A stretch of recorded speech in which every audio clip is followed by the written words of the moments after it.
کہ آج میں اسلام کے معاشی نظام کے بارے میں آپ سے کچھ گفتگو کروں گا۔ جیسے ہم نے اسلام کا سیاسی نظام کیا ہے، عہد حاضر میں نظام خلافت کا سیاسی اور دستوری ڈھانچہ کیا ہوگا، اس پر گفتگو کی ہے۔ اسی طرح جاننا چاہیے کہ اسلام کا معاشی نظام کیا ہے، اور جو دنیا میں معروف معاشی نظام ہیں ان سے تقابل کیا ہے، کن چیزوں میں اختلاف ہے، کن چیزوں میں اتفاق ہے۔ یہ آج کا موضوع ہے، اور آپ کو معلوم ہے کہ آج کی دنیا میں معاشیات جو ہے وہ اہم ترین مضمون ہے۔ آج کا انسان کہا جاتا ہے کہ یہ اصل میں اکنامک اینیمل بن گیا ہے، انسان اقتصادی حیوان بن چکا ہے۔ ساری جو سیاست ہے پوری دنیا کی وہ اقتصادیات کی طرف گھومتی ہے۔ تو یہ بات اپنی جگہ بہت اہم ہے کہ ہم سمجھیں کہ اسلام کا معاشی نظام کیا ہے۔ اب اس کے ضمن میں بھی جیسا کہ میں نے سیاسی نظام کے بارے میں آپ سے عرض کیا تھا کہ جدید اصطلاحات کے حوالے سے بات نہ کی جائے تو بات کو سمجھانا بہت مشکل ہو جاتا ہے۔ بعض اصطلاحات ہیں کہ جو معروف ہیں، لوگوں کو معلوم ہے، اور ان کے حوالے سے آپ مائنس پلس کر کے بات بتا دیں کہ اس کے اندر یہ مائنس کیا جائے، یہ پلس کیا جائے تو ہماری بات بن جائے گی، تو اس سے جو ہے اس بات کا سمجھنا آسان ہے۔ اب ہمارے سامنے اصل میں دو نظام ہیں، جن میں سے ایک تو اس کا انتقال ہو گیا، وہ مر چکا ہے، کمیونزم، لیکن وہ اس دور کا اہم نظام تھا، اور ابھی زیادہ دیر اس کو مرے ہوئے نہیں ہوئی ہے، اور ہو سکتا ہے کہ دنیا میں دوبارہ یہ مردہ زندہ ہو جائے۔ کیونکہ تاریخی پس منظر کیا ہے، کمیونزم دنیا میں کیوں پیدا ہوا تھا، وہ تاریخی تسلسل ذہن میں رکھیے جو میں بیان کر چکا ہوں کئی دفعہ، کہ خود اللہ تعالیٰ نے اور اللہ کے نبی نے اپنے حضور صلی اللہ علیہ وسلم کی جو مثال تھی، اور پھر اس کے بعد خلافت راشدہ کی جو عملی مثال دنیا میں آئی، اس کے ذریعے سے کچھ اقدار جو ہیں، ویلیوز، ان کو دنیا میں روشناس کرایا۔ آزادی، حریت، انسان کسی کا غلام نہیں سوائے اللہ کے، اللہ کا غلام، کونوا عباد اللہ اخوانا، سب آپس میں بھائی بھائی اور سب اللہ کے بندے بن جاؤ۔ تو حریت، اس کا جو ہے سور پھونکا۔ ایک مساوات، یہ مساوات بھی ایک اعلیٰ قدر ہے، برابری ہونی چاہیے، کوئی اونچ نیچ جو ہے بہت زیادہ اور بہت ہی متفاوت معاملہ نہیں ہو جانا چاہیے۔ تو آپ کو معلوم ہے کہ پہلی چیز کے نتیجے میں فرینچ ریولوشن آیا۔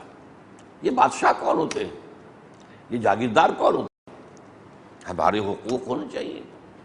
اس کے نتیجے میں فرینچ ریولوشن آیا، کچھ 250 برس 250 برس قبل دنیا میں جمہوریت آ گئی۔ یہ بہرحال ایک اعلیٰ قدر کی طرف جو ہے انسان کی پیش رفت تھی، لیکن ہوا کیا، شیطان نے اس میں جمہوریت میں حاکمیت انسانی جو ہے ڈال کر اس کو کفر اور شرک بنا دیا۔ اس پر ہم تفصیل سے گفتگو کر چکے ہیں۔ لیکن جب یہ جمہوریت دنیا میں آئی ہے تو اسی زمانے میں انڈسٹریل ریولوشن آ گیا، مشین ایجاد ہو گئی۔ اب اس سے پہلے کیا ہوتا تھا، کوئی بیچارہ جو لاہا بیٹھا ہوا کرگے کے اوپر وہ کھدر بن رہا ہے، بس، اور کیا ہے، تو مشین تو نہیں ہے۔ اب کیا ہوا، ٹیکسٹائل ملز، کتنے کتنے اس کے اندر جو ہے لگے ہوئے کرگے، کتنے سپنڈلز ہیں، کتنے وہ ہے، اور یہ سارا معاملہ جو ہے ایک ایک کارخانے میں کئی ہزار آدمی کام کر رہا ہے۔ تو اب کیا ہوا، سرمایہ داری کی لعنت مسلط ہو گئی، اب کارخانے دار مسلط ہو گیا۔ پہلے جاگیردار مسلط تھا، اب کارخانے دار مسلط ہو گیا۔ اس کو بہت پیارا ایک مصرع ہے فارسی کا، رست از یک بند تا افتاد در بندے دیگر، ایک غلامی سے نجات پائی تھی کہ دوسری غلامی کے اندر پھنس گئے، جسے ہم کہتے ہیں کہ آسمان سے گرا کھجور میں اٹکا۔ اب جو یہ سرمایہ دارانہ نظام دنیا میں آیا، اس کا رد عمل پھر تھا کمیونزم۔ اس کا بیڑا غرق کرنے کے لیے سرمایہ دارانہ نظام کہ ایک طرف ایک شخص ہے کروڑوں روپے کا مالک ہے، اور ایک طرف غریب مزدور ہے کہ جو ڈیلی ویج کے اوپر کام کر رہا ہے، اور یہ کہ اس پر بھی دھونس ہے کہ اس سے زیادہ ہم نہیں دے سکتے، کام کرنا ہے تو کرو، نہیں تو جاؤ، دفع ہو جاؤ۔ یہ جو تفاوت ہوا، ہیوز اور ہیو ناٹس، سرمایہ دار اور غریب مزدور، اس کا رد عمل تھا کمیونزم۔ اب کمیونزم نے کیا کیا، اب یہاں ہمیں جو ہے دونوں چیزوں کا مقابلہ کرنا پڑے گا، کمیونزم ورسس کیپٹلزم، ان میں فرق کیا ہے۔ پہلی بات تو میں نے واضح کر دی، کمیونزم کا نعرہ ہے مساوات، کیپٹلزم کا نعرہ ہے آزادی. یہ گویا کہ کیچ ورڈز ہیں. آپ کو ویسٹ میں سب سے بڑا لفظ ملے گا آزادی، فریڈم. اور کمیونزم میں کیا تھا؟ مساوات. بنیادی کیا فرق تھا؟ کمیونزم نے یہ طے کیا، پہلے تو ایک انتہا پر چلے گئے کہ کوئی انفرادی ملکیت کی کوئی شے ہے ہی نہیں، سب قومی ملکیت. زمین بھی قومی ملکیت، کارخانہ بھی قومی ملکیت، تمہارا گھر بھی قومی ملکیت، سب قومی ملکیت. کوئی پرسنل اونرشپ، پرائیویٹ اونرشپ ختم. اس کے مقابلے میں کیپٹلزم میں کیا ہے؟ پرائیویٹ اونرشپ جائز ہے. آپ ایک کارخانے کے مالک ہو سکتے ہیں، آپ ایک کھیت کے مالک ہو سکتے ہیں، آپ ایک دکان کے مالک ہو سکتے ہیں، ایک کاروبار کے مالک ہو سکتے ہیں. یہ بنیادی فرق ہے کہ ایک طرف جو ہے بالکل نفی انفرادی ملکیت کی، سب قومی ملکیت، نیشنلائزڈ، اور دوسری طرف یہ کہ نہیں، آپ اونرشپ جو ہے پرائیویٹ ہو سکتی ہے. اب اس کا نتیجہ کیا نکلا؟ کمیونزم میں کیا ہوا؟ کام کرو ویج لو، تمہاری رزق کی ضمانت ہے، کام کرو گے کام ملے گا کارخانے میں یا کھیت میں، لیکن اس کی تمہیں مزدوری ملے گی. تم اونر نہیں ہو نہ کارخانے کے نہ زمین کے. کام کرو، یہ سب کے سب جو ہے ملکیت ہے ریاست کی، نیشنلائزڈ ہے، یہ جو نیشن کی، قوم کی. لیکن یہ ہے کہ اس کا ایک فائدہ بہرحال ہوا کہ وہ فرق و تفاوت کے جو کیپٹلزم میں ہوتا ہے کہ ایک طرف ایک کروڑ پتی ہے اور ایک طرف ایک بھوکا مر رہا ہے، وہ وہاں نہیں تھا. اس میں یقیناً سب کی بنیادی ضروریات بھی تھیں. اگرچہ وہ مساوات کے سب بالکل برابر ہو جائے وہ تو نہیں ہو سکتا. آخر ایک سپاہی ہے، ایک کمانڈر ان چیف ہے، کیا ان دونوں کی تنخواہ برابر ہو جائے گی؟ تنخواہ تو ہے، فرق تو ہوگا نا. لیکن یہ واقعہ ماننا پڑتا ہے کمیونزم کا کہ یہ اچیومنٹ تھی کہ 1 to 30 سے زیادہ فرق نہیں تھا. مثلا یہ کہ سپاہی کی تنخواہ اگر 30 روپے ہے تو جرنیل کی 900 روپے ہو جائے گی، بس اس سے زائد نہیں. وہ ہزاروں اور لاکھوں میں نہیں ہوگی. جبکہ کیپٹلزم میں کیا ہے؟ اس کا جو ہمیں نقشہ نظر آتا ہے خود امریکہ کے اندر، مینہٹن ایک چھوٹا سا جزیرہ ہے، میں نے آپ کو بتایا. اس کا جو جنوبی علاقہ ہے اس میں جو ہے وہ جو وال سٹریٹ کہلاتی ہے، دنیا کے سارے بڑے بڑے بینک وہاں ہیں، دولت دنیا کی سب سے زیادہ وہاں ہے. اسی کے شمالی حصے میں لوگ گھیٹوز میں رہتے ہیں، سب ہیومن لیول، حیوانی سطح پر غریب. یہ فرق و تفاوت جو ہے امریکہ میں آپ کو نظر آ رہا ہے آج بھی، یہ روس میں نہیں رہا تھا. روس کے اندر بہرحال ایک فرق تو تھا، بالکل برابر تو نہیں ہو سکتے لیکن بہت کم تھا، تفاوت جو ہے بہت کم تھا. اب یہ کہ اس طریقے سے روس میں اگرچہ مساوات تو آئی کسی درجے میں، کامل مساوات تو ممکن ہی نہیں. البتہ یہ ہے کہ اس کی ایک بہت بڑی قیمت انہوں نے وصول کی. وہ قیمت کیا تھی؟ 1 پارٹی ڈکٹیٹرشپ. کمیونسٹ پارٹی کی حکومت ہوگی یہاں پر، کوئی اور پارٹی نہیں بن سکتی. انتخابات ہوں گے لیکن ووٹ صرف کمیونسٹ پارٹی کے ممبر کے پاس ہوگا. جو کمیونسٹ پارٹی کا ممبر نہیں ہے اس کا کوئی ووٹ نہیں. اور کوئی زبان کھولنے کی اجازت نہیں ہے، تنقید کرنے کی اجازت نہیں ہے. جو ہے right of expression and right of association, اپنے اظہار خیال کی آزادی یا جماعت سازی کی آزادی، یہ بھی ختم. تو مساوات تو آئی but at the cost of freedom. Freedom ختم. وہاں کیا ہوا امریکہ کے اندر؟ فریڈم تو بہت فریڈم. آج کل تو یہ 9/11 کے بعد جو حالات ہو گئے ہیں وہاں پر بھی جو ہے وہ حکومت کا عمل دخل زیادہ نظر آتا ہے. ورنہ یہ کہ میں چونکہ 1979 سے جاتا رہا تھا تو وہاں جا کر واقعی محسوس ہوتا تھا کہ آزاد فضا میں آ گیا، حکومت نظر ہی نہیں آتی. امیگریشن سے نکل کر باہر آتے معلوم ہوتا حکومت نام کی کوئی شے نہیں. کچھ سپاہی کا ہی نظر آتا ہی نہیں. نظر آتا ہے تو صرف کاپ جو ہے وہ جو کہ کانسٹیبل ہے ٹریفک والا، بس اللہ اللہ خیر سن. وہ بھی مجال ہے کہ آپ کی توہین کر دیں. آپ چاہے کتنے ہی غریب ہوں اور وہ چاہے اچھا لباس پہنے ہوئے، سر کہے بغیر آپ سے بات نہیں کرے گا. سر میں آئی سی یور ڈرائیونگ لائسنس، یہ انداز ہوگا اس کا. تو آزادی جس چیز کا نام ہے واقعتاً جو اس ویسٹ کے اندر اچیو کی گئی ہے وہ پوری دنیا میں آپ کو کہیں نظر نہیں آتی. یہ کوئی پولیس اسٹیٹ نہیں تھی جیسے کہ ہمارے ہاں سعودی عرب میں کیا ہے، نہ آپ کو پارٹی بنا سکتے، نہ آپ کو تنقید کر سکتے، نہ آپ کو جلسہ کر سکتے، کچھ نہیں. وہاں پر بھی بڑا سخت استبداد ہے، لیکن یہ کہ یہ جو آزادی وہاں تھی وہ at the cost of equality. اب وہاں پر جو فرق و تفاوت ہے کہ ایک بلینئر ہے ارب پتی، اور ایک غریب ہے جو اس کے پاس کھانے کو بھی نہیں ہے، وہ خیرات جو ہے حکومت سے جو ملتی ہے اس پر گزارا کر رہا ہے۔ یہ فرق و تفاوت جو ہے وہاں پر آپ کو نظر آئے گا، اگرچہ فریڈم وہاں پر وہ اپنے آخری درجے میں تھی۔ البتہ یہ ہے کہ چونکہ وہاں پر نجی ملکیت تھی، کام کرنے کی آزادی تھی، لہذا یقیناً جو ہے فرق پڑ جائے گا۔ اب اگر آپ لوگوں کو دوڑائیں، آپ دوڑ میں بھی شریک ہیں اور چاہیں آپ کی کوئی آگے پیچھے نہ ہو، تو یہ تو نہیں ہو سکتا۔ وہ تو یا تو یہ کیجئے کہ سب کو رسے سے باندھ دیجئے، تب تو نہ کوئی آگے رہے گا نہ کوئی پیچھے رہے گا۔ لیکن اگر فری مارکیٹ ہے، فری بزنس ہے، فری اکانومی ہے، تو یقیناً کمپٹیشن میں کچھ آگے نکل جائیں گے، کچھ پیچھے رہ جائیں گے۔ تو جو پیچھے رہ جائیں گے ان کا بھی تھوڑا بہت بندوبست کیپٹلزم میں کیا گیا، جسے ویلفیئر کہتے ہیں، کہ بھائی یہ لوگ بالکل بھوکے نہ رہ جائیں، یہ بھوکے ہوں گے تو بھوکے بیڑی ہمارے پیٹ چاک کریں گے، کچھ نہ کچھ تو انہیں کھانے کو دو نا۔ تو ویلفیئر کا نظام کہ ان کے لیے کم سے کم یہ بنیادی جو ہے اس ضروریات اس کی کفالت کر دی جائے، یہ کیپٹلزم نے کیا ہے۔ یہ اگرچہ شروع میں نہیں تھا اس کا حصہ، یہ اور تو یہ تھا کہ جو اب کما سکتا کمائے، جو نہیں کما سکتا بھوکا مرے، اب اس کے اندر اگر صلاحیت نہیں تو ہم کیا کریں۔ لیکن یہ کہ بعد میں کیپٹلزم کو اسے کہتے ہیں انٹرنل مینجمنٹ آف کیپٹلزم، کہ اس کے اندر سے اس کو مینیج کیا جائے کہ ایسا نہ ہو کہ بالکل بھوکے جو ہیں بھیڑیے وہ آ کر پھر ہمارے جو ہے وہ پیٹ چاک کریں اور ہماری کوٹھیوں پر حملہ آور ہو جائے۔ اچھا، اب سوال پیدا ہوتا ہے، یہ جو پچھلی صدی میں کمیونزم آیا 1917 میں، آغاز میں تو وہ بجلی کی صورت کے ساتھ دنیا میں بڑھا ہے۔ روس کے انقلاب کے بعد پورا مشرقی یورپ آ گیا کمیونزم کے اندر، چائنا آ گیا کمیونزم کے اندر۔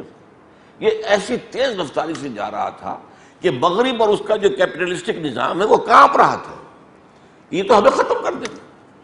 آپ کو معلوم ہے کہ سائنس میں بھی روس آگے نکل گیا تھا، پہلا خلا باز روس نے بھیجا ہے خلا کے اندر، امریکہ تو بہت پیچھے رہ گیا تھا، اس لیے بہت جو ہے وہاں پر خوف تھا۔ اور 40 برس تک پھر کولڈ وار جسے آپ کہتے ہیں، براہ راست جنگ تو نہیں ہوئی، اس لیے کہ ادھر بھی ایٹم بم تھے ادھر بھی ایٹم بم تھے، جنگ ہوتی تو دنیا تباہ ہو جاتی، دونوں کو معلوم تھا۔ یہ دونوں چیزیں جو اپنے آپ کو تھام کر رکھا، جیسے آج کیا معاملہ ہے، پاکستان اس وقت جو بچا ہوا ہے تو وہ اپنے ایٹم بم کی وجہ سے بچا ہوا، ورنہ بھارت کبھی کا کھا پی کے اس کو ختم کر چکا ہوتا، ہضم کر چکا ہوتا۔ ایٹم بم ہے، اسے پتا ہے اس کے پاس ایٹم بم ہے، ہمیں بھی پتا ہے ان کے پاس ایٹم بم ہے، تو گویا کہ کوئی براہ راست جنگ جو مول لینا جو ہے وہ بہت بہت بڑی رسک کی بات ہے۔ لیکن یہ ہے کہ 40 برس تک جسے کولڈ وار کہتے ہیں وہ جاری رہی۔ اس کے بعد کیا ہوا، کمیونزم مر گیا، نظام فیل ہو گیا اور کیپٹلزم جیت گیا، یو ایس ایس آر ختم ہو گئی، تحلیل ہو گئی، ریاستیں علیحدہ ہو گئی۔ یو ایس ایس آر اتنی بڑی قوت ہوتی تھی، اگر باہر نوجوانوں کو تو اندازہ نہیں ہوگا، میری عمر کے لوگوں کو تو اندازہ ہے، ہم نے تو یہ چیزیں فیزز دیکھی ہیں دنیا کے اندر، 2 سپر پاورز ایک دوسرے کے مقابلے میں، اور ساری انٹرنیشنل سیاست، گلوبل سیاست ان کے مقابلے میں چل رہی تھی۔ یہ نیٹو کیوں بنا، سیٹو کیوں بنا، سینٹو کیوں بنا، ہمیں کیوں امریکہ نے جو ہے اپنا بنایا حلیف، کیوں؟ اسے کنٹینمنٹ آف رشیا پالیسی، روکنا تھا، اسے روکنے کے لیے ہمیں پاکستان جو ہے وہ ایک فرنٹ سٹیٹ بن گئی تھی، لہذا امریکہ نے مدد بھی بہت کی ہماری، اس میں کوئی شک نہیں۔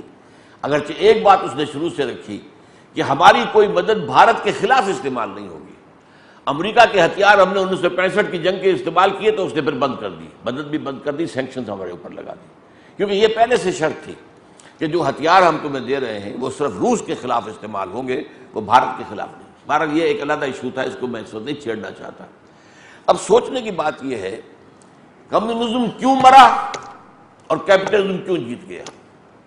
یہ آپ میں سے بہت سے لوگوں کے علم میں ہوگا کہ جب یہ یو ایس ایس آر ختم ہوئی اور کمیونزم کی گویا کہ موت واقع ہو گئی، اگرچہ چائنا میں ابھی وہ سسک رہا ہے، ابھی چل رہا ہے، لیکن یہ کہ وہ کمیونزم نہیں ہے جو تھا پہلے، آج سے 30 سال پہلے، اس میں کچھ نہ کچھ کیپٹلزم کے اندر کی چیزیں شامل کر دی گئی ہیں۔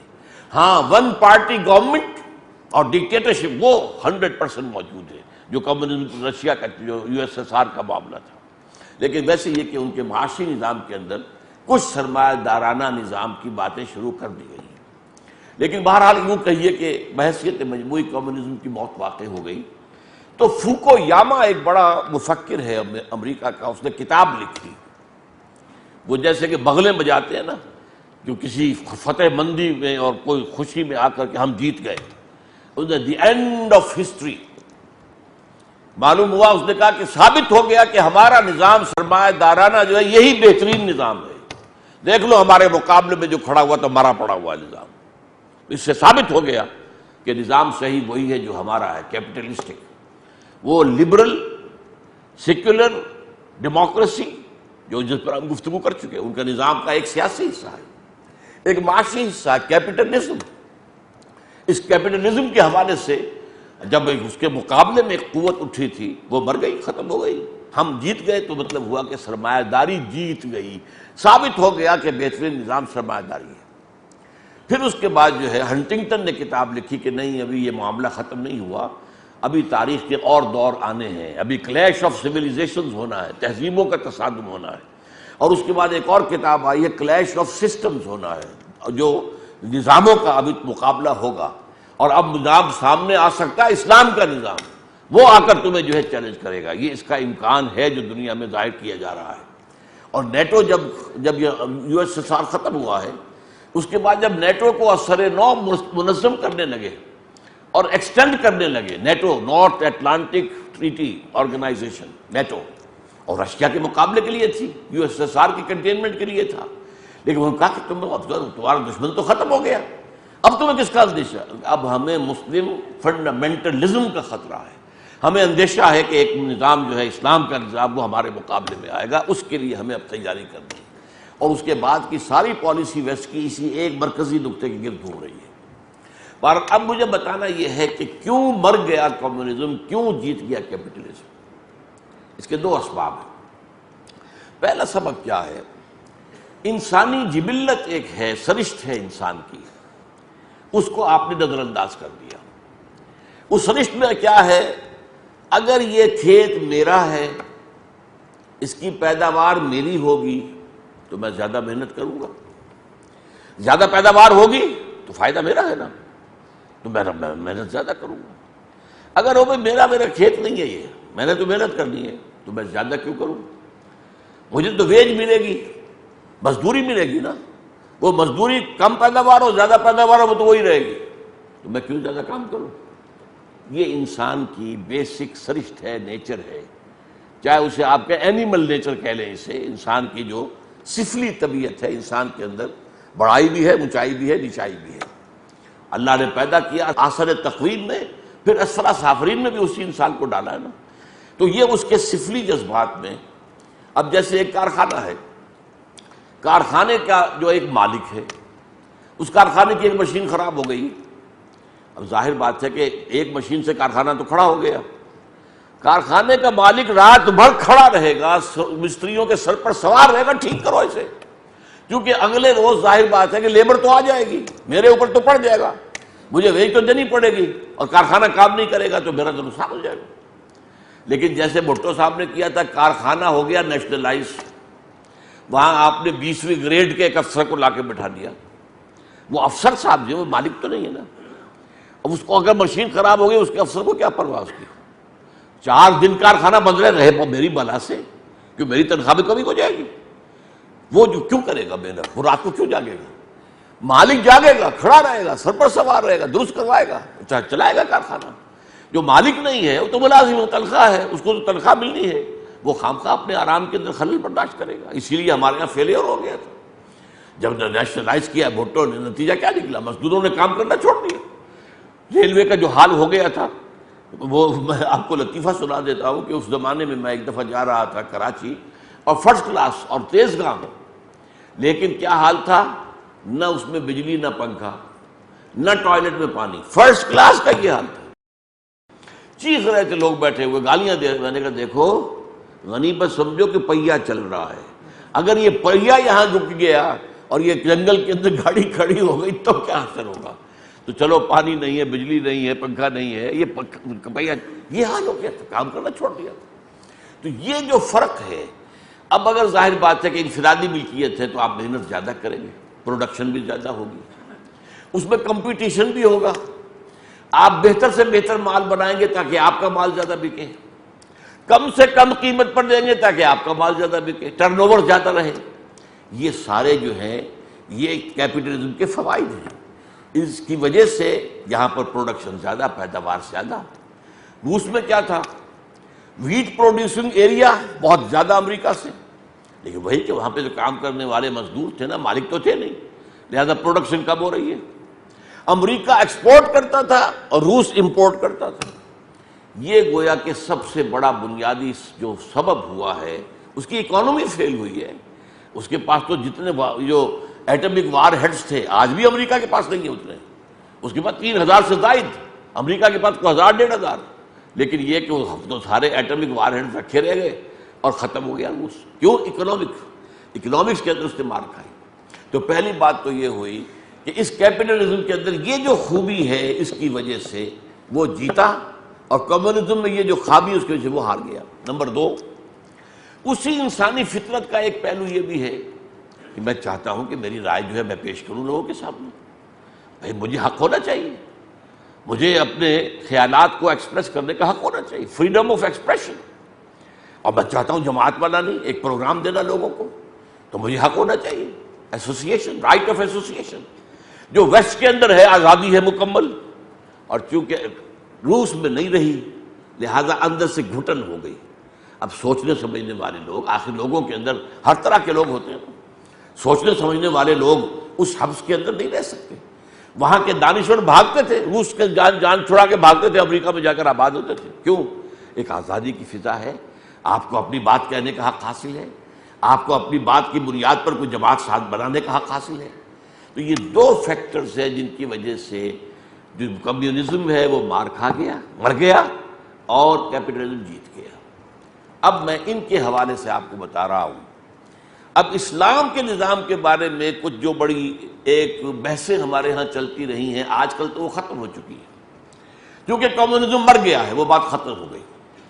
آج سے کوئی 30-40 سال پہلے تو ہمارے ہاں لیفٹسٹ، رائٹسٹ، کمیونسٹ لوگ بھی تھے کہ نہیں؟ لیفٹسٹ تھے کہ نہیں؟ لیفٹسٹ، رائٹسٹ، آج کل یہ الفاظ سنتے ہی نہیں آپ، کیونکہ وہ لیفٹ کا تو معاملہ ختم ہو گیا، لیفٹ کا قبلہ کعبہ ختم ہو گیا۔ لیکن یہ کہ لیفٹسٹ ہے، یہ رائٹسٹ ہے، یہ فلاں ہے، یہ سوشلسٹ ہے۔ بھٹو نے نعرہ لگایا تھا، اسلامک سوشلزم کا نعرہ لگایا تھا، آیا تھا میدان کے اندر، روٹی کپڑا اور مکان کا نعرہ لگا کر آیا تھا۔ یہ سارا جو معاملہ یاد کیجئے، اس وقت بڑی بحثیں چلتی تھی کہ یہ جو تم کہتے ہو کہ ہر چیز بس اللہ کی ملکیت ہے، تو پھر یہ ہر چیز ملکیت ہے تو تمہارے پاس جو جائیداد ہے وہ کیوں ہے؟ اور پھر زکوٰۃ کس چیز پہ ہوگی؟ اگر کسی کی ملکیت ہی کچھ نہیں ہے، کچھ اپنے پاس رکھتے ہی نہیں، یہ جو قرآن کہتا ہے کہ یہ پوچھتے ہیں کہ ہم کتنا خرچ کریں، کہہ دو جو تمہاری ضرورت سے زائد تو خرچ کر دو اللہ کی راہ میں، ڈونٹ ریٹین اینی تھنگ، تو پھر زکوٰۃ کہتے ہوگی؟ اگر ریٹین کرنا ہی نہیں ہے تو جائیداد کی تقسیم کا قانون قائم دے رکھا ہے اللہ نے، وہ تو دے رکھا ہے کہ جو بھی آپ کو چھوڑ کر جا رہے ہوں، جو بھی مال آپ نے چھوڑا ہو، کوئی شخص فوت ہوا ہے تو اس میں یہ حصے دار ہے، یہ بیٹوں کا حصہ ہے، یہ بیٹیوں کا حصہ ہے، یہ بیوی کا حصہ ہے، یا بیوی اگر فوت ہوئی تو یہ شوہر کا حصہ، وغیرہ وغیرہ۔ تو یہ بڑی کنٹروورسیز تھی ہمارے ہاں، اور کچھ لوگ جو کہ سوشلزم اور کمیونزم کو اسلام کے عین مطابق ثابت کرنا چاہتے تھے، وہ ان چیزوں کا سہارا لیتے تھے کہ یہ چیزیں جو ہے جب تو اس میں ملکیت تو اللہ کی ہے، کسی اور کی تو ہے ہی نہیں، اور ان الارض للہ، میں نے ابھی آیت آپ کو سنائی، زمین اللہ کی ہے، یہ کسی زمیندار اور کسی کی جاگیردار کی نہیں ہے، کسی اور چھوٹے زمیندار کی بھی نہیں ہے، زمین تو بس نیشنلائز ہونی چاہیے، وغیرہ وغیرہ۔ اب اس کا حل کیا ہے؟ وہ ہے جو میں آپ کے سامنے رکھ رہا ہوں، اور بڑی عجیب سی بات میں کہنے لگا ہوں، اس کو ذرا غور سے سنیے۔ اسلام کے معاشی نظام ایک نہیں دو ہیں۔ ایک ہے روحانی سطح پر، اسے ایمانی کہیں، احسانی کہیں، روحانی کہیں۔ ایک ہے قانونی سطح پر۔ ان دونوں میں کافی تضاد ہے۔ اب اس کی ایک مثال میں آپ کو باہر سے دے دوں تاکہ پھر یہ بات سمجھ میں آ جائے۔ دیکھیے، ایک شخص نے آپ کو تھپڑ مارا، اب اگر تو آپ ہیں کمزور اور وہ ہے بہت ٹھاڑا، تو قہر درویش برجار درویش آپ بدلہ لے نہیں سکتے، ٹھیک ہے؟ فرض کیجئے آپ اتنے طاقتور ہیں کہ بدلہ لے سکتے ہیں۔ اب آپ کے سامنے دو راستے ہوں گے، ایک روحانی راستہ ہے، معاف کر دو، عفو، درگزر، تمہارے اندر روحانی ترفع پیدا ہو جائے گا، والعافین عن الناس، لوگوں کو معاف کرنے والے، وَإِن تَعْفُوا وَتَصْفَحُوا وَتَغْفِرُوا فَإِنَّ اللَّهَ غَفُورٌ رَحِيمٌ، اگر تم معاف کر دیا کرو اور بخش دیا کرو اور نظر انداز کیا کرو لوگوں کی زیادتیوں کو، تو اللہ بھی تو بخشنے والا ہے نا۔ تم نہیں چاہتے اللہ تمہارے گناہ بخشے، تو تم بھی لوگوں کو بخشو۔ دوسرا کیا راستہ ہے؟ بدلہ لو، قصاص، یہ بھی جائز ہے، بدلہ لے سکتے ہیں۔ اب دیکھیے، ایک ہے قانونی نظام، دنیا کے قانونی نظام کے لیے بدلہ ضروری ہے، ورنہ آج آپ نے اس کو چھوڑ دیا، کل وہ کسی اور کو بھی تھپڑ مارے گا، آج اس نے آپ کو مارا ہے، کل کسی اور کو مارے گا، وہ تو مجرموں کی حوصلہ افزائی ہو جائے گی۔ وَلَكُمْ فِي الْقِصَاصِ حَيَاةٌ يَا أُولِي الْأَلْبَابِ، ہے ہوش مندو، قصاص میں زندگی ہے، معاشرہ قصاص پر قائم رہ سکتا ہے، عفو پر نہیں۔ ہاں عفو، جبکہ آپ بدلہ لینے پر قادر ہیں، اگر معاف کرتے ہیں تو روحانی ترفع آپ کو حاصل، یہ انڈیویجول ہے، روحانیت انڈیویجول ہوتی ہے، انفرادی سطح پر آپ کو ترفع حاصل ہو جائے گا عفو کے ذریعے سے، لیکن معاشرے کی بہتری کس میں ہے؟ قصاص میں ہے۔ وَلَكُمْ فِي الْقِصَاصِ حَيَاةٌ يَا أُولِي الْأَلْبَابِ۔ اب قرآن مجید ایک طرف عفو اور درگزر کی تلقین بھی کر رہا ہے، ایک طرف کہتا ہے بدلہ لینے میں زندگی ہے، تو بظاہر تضاد ہے نا، لیکن تضاد نہیں ہے، دونوں کا محل مختلف ہے۔ ایک دنیا کے نظام کے اعتبار سے بات ہو رہی ہے اور ایک انفرادی روحانیت کے اعتبار سے بات ہو رہی ہے۔ بالکل یہی معاملہ ہے اسلام کے معاشی نظام کا۔ اسلام کا ایک معاشی نظام ہے روحانی لیول پر، اس کے 4 کارڈینل پرنسپلز ہیں، نوٹ کر لیجیے۔ للہ ما فی السماوات و ما فی الارض، آسمان اور زمین کی ہر شے اللہ کی ملکیت ہے۔ ملکیت انسانی کی نفی، نہ انفرادی نہ قومی، نفی، پہلی بات ہو گئی۔ ایمان تو اسی پر ہے نا، ہر شے اللہ کی ہے، آسمان و زمین کی ہر شے اللہ کی ہے، اور جو تمہارے پاس ہے وہ اللہ کی امانت ہے، تم مالک نہیں ہو۔ این امانت چند روزہ نزد ماست، در حقیقت مالک ہر شے خداست۔ یہ جو کچھ بھی ہے میرے پاس، یہ تو یہاں تک کہ آپ کا یہ جسم، یہ بھی آپ کے پاس اللہ کی امانت ہے۔ یہ ہاتھ اللہ نے آپ کو دے رکھا ہے، امانت ہے اس کی، اس کا غلط استعمال اگر ہوگا تو خیانت ہو جائے گی۔ یہ آنکھیں اللہ نے دی ہیں، ان کا غلط استعمال نہ ہو۔ کسی نامحرم عورت کو ایک دفعہ تو دیکھ لیا اچانک، دوبارہ اگر پلٹ کر دیکھا تو پکڑے جاؤ گے۔ یہ آنکھ کا غلط استعمال ہے، یہ اللہ کی امانت ہے تمہارے پاس۔ پہلی بات کیا ہوئی؟ ملکیت تامہ صرف اللہ کی، انسان کے لیے کیا؟ صرف امانت۔ نمبر 2، اب دیکھیے کس قدر انقلابی تصور ہے۔ تم چاہے محنت کر رہے ہو کھیت میں، چاہے دکان پر، چاہے کارخانے میں، چاہے کسی دفتر میں گھس گھس کر رہے ہو، اور چاہے ڈاکٹری کر رہے ہو، چاہے انجینئرنگ کر رہے ہو، جو کچھ تمہیں ملے اسے اپنی کمائی نہ سمجھنا، وہ فضل ہے۔ سمجھ رہے میری بات؟ فضل میں اور کمائی میں کیا فرق ہے؟ آپ نے ایک مزدور رکھا ہے، 100 روپے مزدوری طے ہوئی، شام کو آپ نے 100 روپیہ دینا ہے اسے۔ آپ نے دیکھا کہ ایک مزدور جو ہے وہ بہت محنت سے کام کیا اس نے، آپ نے اس کو 10 روپے اور دے دیے۔ یہ 10 روپے کیا ہیں؟ فضل۔ 100 روپے کیا تھا؟ اس کی کمائی۔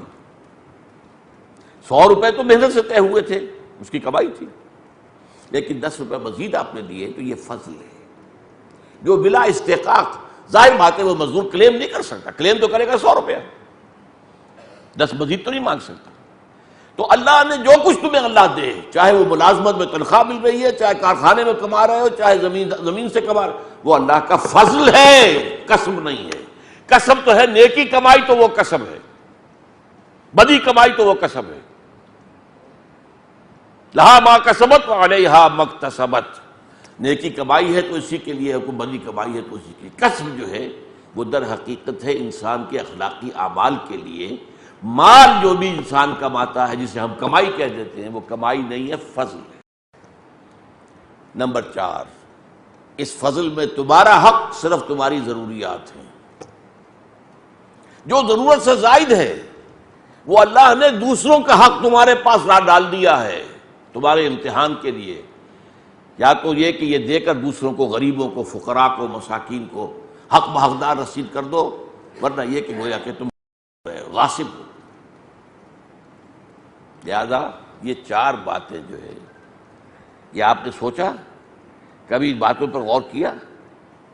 اب آپ نوٹ کیجئے، جو قانونی نظام ہے وہ کیا ہے؟ آپ کی ملکیت ہو سکتی ہے، قانونی ملکیت، آپ کی دکان بھی ہو سکتی ہے، مکان بھی ہو سکتا ہے، کارخانہ بھی ہو سکتا ہے، کھیت بھی ہو سکتا ہے، قانونی یہ ہے۔ لیکن روحانی طور پر ملکیت اللہ کی، ہمارے پاس امانت، جو کچھ ہمیں ملتا ہے وہ اس کا فضل، ہمارا کسب نہیں۔ کسب ہوتا تو ہم کہتے ہیں میں نے کمایا ہے، میں جس طرح چاہوں خرچ کروں، نہیں، فضل ہے اللہ کا۔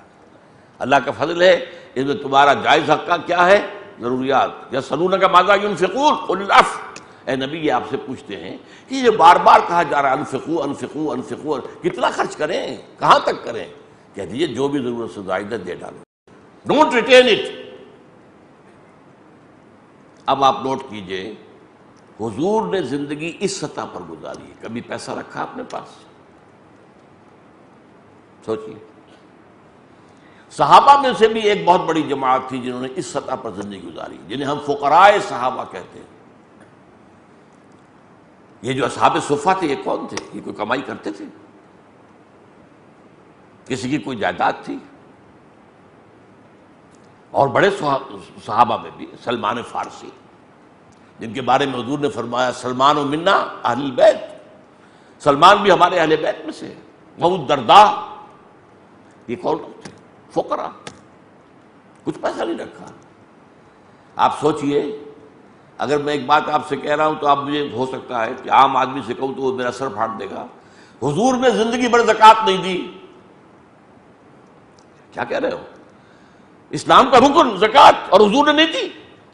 نہیں دی بھائی، اس لیے کہ زکوٰۃ تو ہوتی ہے کہ کوئی مال جمع ہو آپ کے پاس، مال رکھا ہی نہیں تو زکوٰۃ کس بات کی؟ اگر سورج کھڑا ہو جائے، وہ مغرب کی طرف نہ ڈھل کے، تو کیا ظہر کا وقت ہو جائے گا؟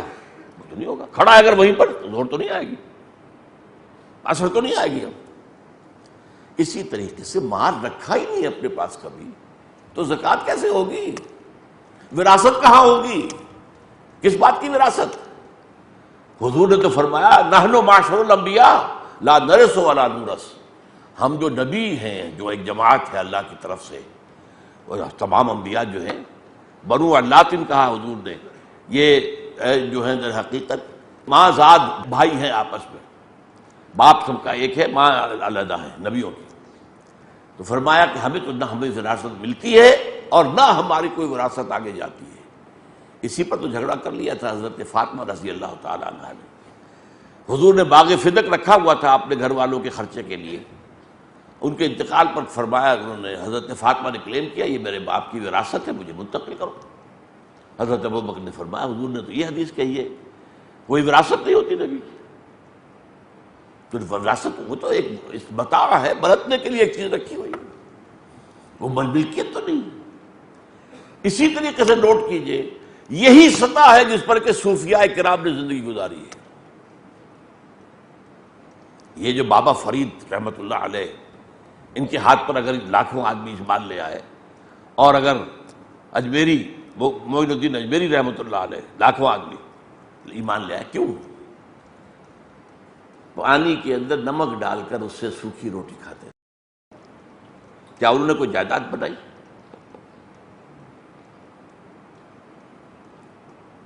اب ان کے مقبرے جائیدادیں بن گئی ہیں، یہ دوسری بات ہے، اس کا اس کے تو ان سے کوئی تعلق نہیں۔ وہ تو جو بھی سجادہ نشین ہیں، ان کے عیش، ان کے جو بھی ہو رہے ہیں، لیکن خود ان کا معاملہ کیا تھا؟ تو حضور کی زندگی کیا تھی اس روحانی سطح پر؟ ملکیت اللہ کی، ہمارے پاس جو کچھ ہے صرف امانت، جو کچھ ہم کمائیں عرف عام میں وہ ہماری کمائی نہیں ہے، وہ فضل ہے، اس میں ہمارا جائز حق صرف ہماری ضرورت ہے، ضرورت سے زائد دے دو، فارغ ہو جاؤ۔ حق بحقدار رسید فی اموالہم حق للسائل والمحروم، مال تو تمہیں دیا اللہ نے لیکن اس میں حق رکھا ہوا ہے سائل اور محروم کا، وہ ادا کر دو ورنہ تم غاصب شمار ہو گے۔ یہ ایک مکمل نظام ہے۔ حضور اور فقراء صحابہ اور بعد کے دور میں صوفیاء کرام، انہوں نے اس سطح پر زندگی گزاری۔ لیکن اب اس کو میں کیا کہوں گا، highest and purest form of spiritual socialism, یہ روحانی سوشلزم ہے، سوشلزم عوامی، یعنی یہ کہ ساری دولت جو ہے وہ افراد کی بجائے تقسیم ہو جائے، اس کی جو ہے اس کا خیر لوگوں کے اندر پھیل جائے۔ کہ لا یکون دولۃ بین الاغنیاء منکم، یہ تمہارے صرف دولت مندوں کے درمیان جو ہے دولت کی الٹ پھیر نہ ہوتی رہے کہ ایک کروڑ پتی کی بیٹی لاکھوں کا جہیز لے کر دوسرے کروڑ پتی کے آگے چلی گئی تو دولت جو ہے چلی تو صحیح ادھر سے ادھر گئی لیکن یہ امیروں کے درمیان الٹ پھیر میں ہے۔ یہ نظام اللہ نے دیا۔ اب آئیے لیگل لیول پر کیا ہے اسلام، کنٹرولڈ کیپٹلزم، انفرادی ملکیت، یس، یہ کھیت تمہارا ہے، یہ جو کارخانہ ہے تمہارا ہے، دکان تمہاری ہے، ٹھیک ہے، جو کماؤ گے وہ تمہارا ہوگا۔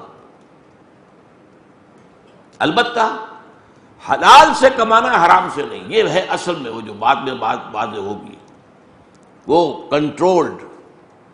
جیسے میں نے کہا تھا نا گھوڑا بندھا ہوا ہے، ایک دائرہ وجود میں آ گیا، دائرے سے آگے نہیں جا سکتا۔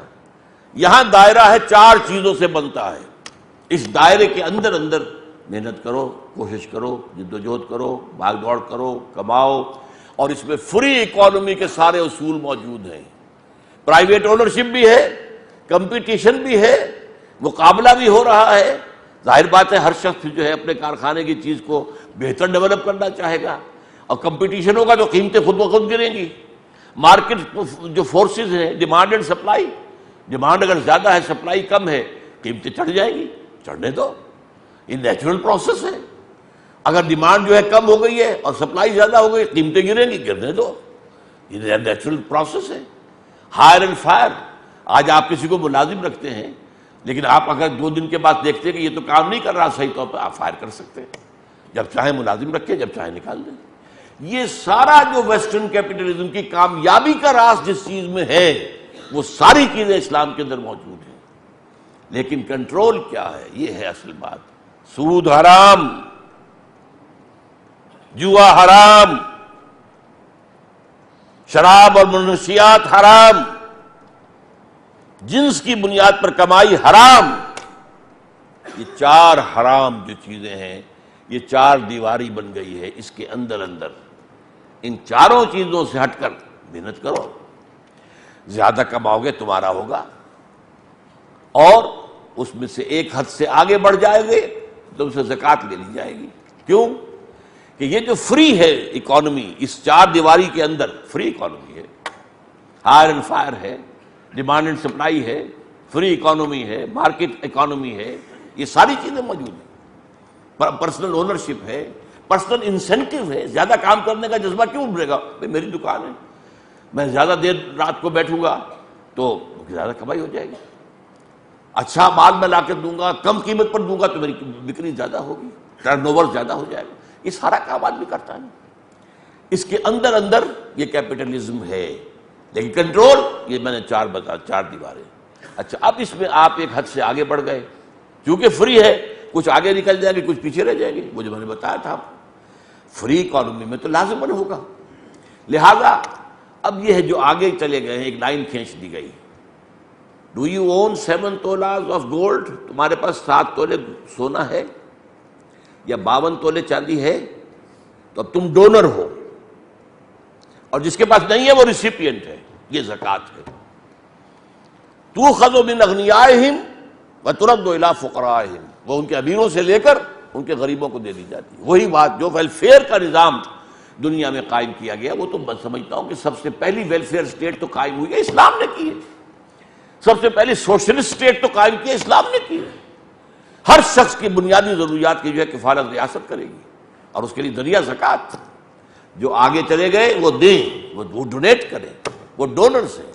جو پیچھے رہ گئے، اچھا فقیر جو ہے اس کا مطلب یہ نہیں کہ جسے بھوکا مر رہا وہی فقیر ہے، جس کے پاس 7 تولہ نہیں ہے وہ فقیر ہے. یعنی زکوٰۃ کے معاملے میں فقیر کسے کہا جائے گا؟ جس کے پاس یہ جو ہے نصاب والا مال نہیں ہے وہ فقیر ہے. جس کے پاس ہے وہ غنی ہے. غنی دیں گے تؤخذ من اغنیائہم ترد الی فقرائہم. اس طریقے سے وہ انٹرنل مینجمنٹ آف کیپٹلزم بھی موجود ہے. لیکن ہے کس طریقے سے؟ خوبصورتی اس کی کیا ہے؟ دنیا میں سوشلزم کا جو نظام آج ہے وہ ٹیکسز کی بنیاد پر ویلفیئر چلاتے ہیں، اور ٹیکس جو ہے نیچرلی ہر شخص اس کو اپنے اوپر بوجھ سمجھتا ہے، اور وہ تو راستے تلاش کرتا ہے ادھر سے ادھر سے کسی طرح ٹیکس ایویژن ہو جائے، بچ جاؤں. بڑی بڑی کمپنیاں ہوتی ہیں جو راستے بتاتے ہیں ان سرمایہ داروں کو کہ ٹیکس سے بچنے کا یہ راستہ ہے، اس طرح بچت کر لو. اور زکوٰۃ عبادت ہے. عبادت میں اللہ سے ہیرا پھیری تو نہیں کرے گا انسان. عبادت ہے، لہذا وہاں تو وہ دے گا، پورا دے گا. لہذا اس سے جو نظام قائم ہوا زکوٰۃ کی بنیاد پر، جو سوشلزم قائم ہوا، واقعتاً یہ کہ اس کی کوئی نظیر ہی نہیں، اس کی کوئی مثال ہی نہیں. اب جو ہے آج کل آپ کو معلوم امریکہ میں تو بہت کم نظام ہے اس کا ویلفیئر کا، بہت گھٹ گیا، بہت پیچھے ہے. زیادہ ننگا کیپٹلزم امریکہ میں ہے. برطانیہ اور کینیڈا اس سے بہتر ہیں. لیکن سب سے اوپر ٹاپ پر اسکینڈینیوین کنٹریز ہے، یہ سویڈن اور ناروے اور ڈنمارک.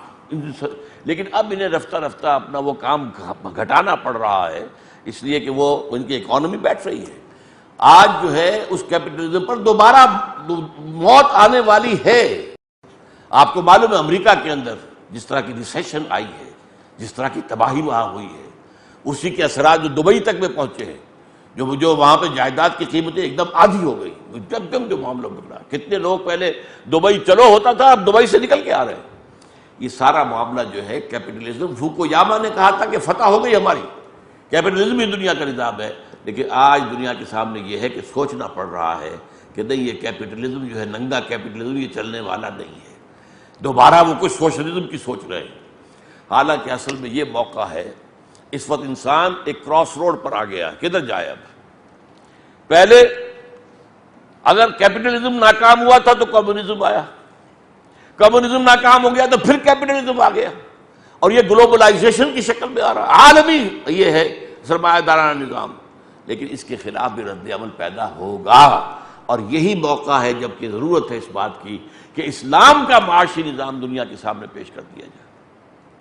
یہ یوں سمجھئے کہ ماسٹر سٹروکس ہیں 4: سود حرام، جوا حرام،